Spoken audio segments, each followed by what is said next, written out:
Blackmyth Wukong is finally released, and to a massive success, topping the Steam charts and receiving high review scores across the board. I had been eagerly awaiting the day I could finally get hands on with this game, and I'd say my expectations were met in almost every regard.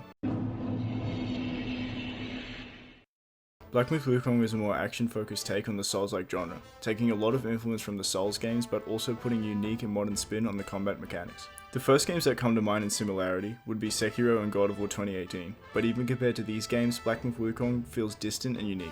It does take many inspirations from games before, but it still manages to path its own way and offer innovative gameplay mechanics and boss design.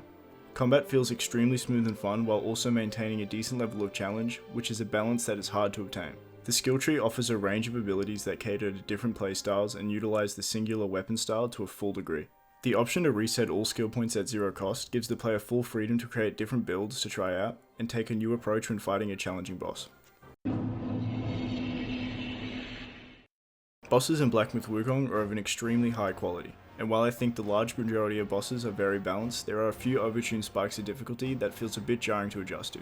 But there were no examples of extreme difficulty or a challenge that can't be overcome in a timely manner. This is due to the bosses heavily focusing on the fun factor, as well as unique designs and movesets. Each and every boss feels distinct from the ones before it, which is extremely impressive when it comes to the sheer amount of boss fights available. Blackmyth Wukong's quantity of bosses by no means sacrifices their quality, which is something little to no games can pull off to this degree. Yes, there's a few shitters, but the ratio of good to bad bosses is unmatched. I also like the idea of obtaining items through side content that aid in the final bosses of each chapter, as it encourages the player to engage with side content instead of rushing through the main story. In many games, side content can feel like filler and last minute additions to pad runtime, but this can't be any further from the truth here. The high quality in boss design doesn't extend to the enemies, with about 90% of them being pushovers and only serve as a way to deliver money and XP to the player. I don't consider this to be a huge takeaway from the game, as the main focus is clearly the phenomenal bosses, and at its heart, Blackmyth Wukong is a boss rush action game. One aspect Blackmyth Wukong does fall short on is its approach to level design. Levels and areas are extremely linear, besides a few areas in chapter 2 to 4, which do offer some open design with branching paths and optional content. Although even with these few examples of open level design, it's not very interesting to explore, and the extremely weak enemies they put in your path aren't doing the game any favours. The easiest term to explain Blackmyth Wukong's level design is just good enough. It's not a problem that goes so far as to ruin the game while also not being an aspect that pushes the game quality up in any way. For what Blackmyth Wukong strives to be, the level design is serviceable and isn't entirely necessary for it to be any better than it was. But it would have been a good addition to handle levels in a way similar to a Souls game, with branching paths and shortcuts that lead back to the checkpoints. There's no better feeling than when you've struggled through hordes of enemies and you find a door or path that leads back to a bonfire. But I can see why they opted for a more simple and linear approach to levels, as it caters to a more action-focused audience that just wants to fight the next cool boss.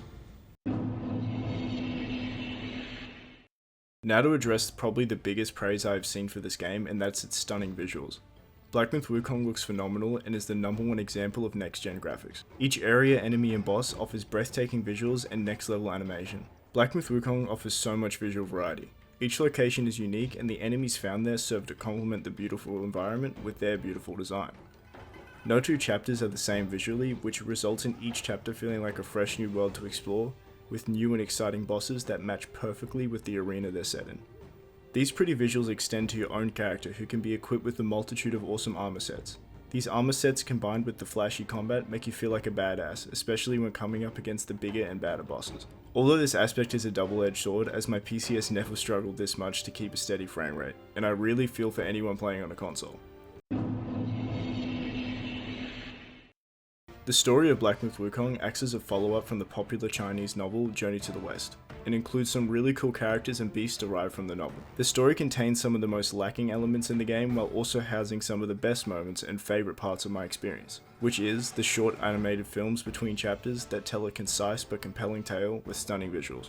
Each film has its own unique art style while also having very different tones and plots. I was really blown away by these short films, and each time I watched one, my response was, okay, this is my favourite so far. They just kept one-upping and one-upping each other, and each one made a long-lasting impression on me for all different reasons. It's funny that such a small part of the game made the biggest impact on me. I wish the story during the chapters was handled to this level of quality, as it just felt flat and bland. Firstly, the main character isn't really a character at all. It's a completely silent protagonist that adds absolutely nothing to the narrative, which is disappointing, when from the little we see of Wukong, he seems to have a lot of personality and would have served as a much more interesting character to play as. I get they were going for some self-insert character, but this choice doesn't make any sense in the story it's set in. There's some cool side characters I really like the boar, and his backstory in the Chapter 4 film was extremely well written and emotional. But as a whole, the story during each chapter was just okay, and not at all reaches the level of quality provided in the short films. When assessing Blackmyth Wukong in its entirety, it acts as an incredible action-based game with breathtaking visuals with fluid and exhilarating combat that puts you up against a massive pool of well-designed bosses, all with unique mechanics. For what it does in regards to action and combat, it's nothing short of a masterpiece. Wukong only falls short in its storytelling during chapters, and the overly linear level design, which is the only thing stopping it from being a 10 out of 10 experience. And for that reason, my rating for Blackmyth Wukong sits at a comfortable 9 out of 10. There's also the performance issues which impacted my immersion while playing. With its sheer quality and popularity, it definitely comes off as a strong contender for Game of the Year in 2024. And so far, besides the Elden Ring DLC, there are little to no games released this year that can stand up against it. Thanks for watching till the end. If you enjoyed this video, leave a like and comment what you thought of Blackmyth Wukong. If you want more similar content to this, subscribe and check out the videos on screen now.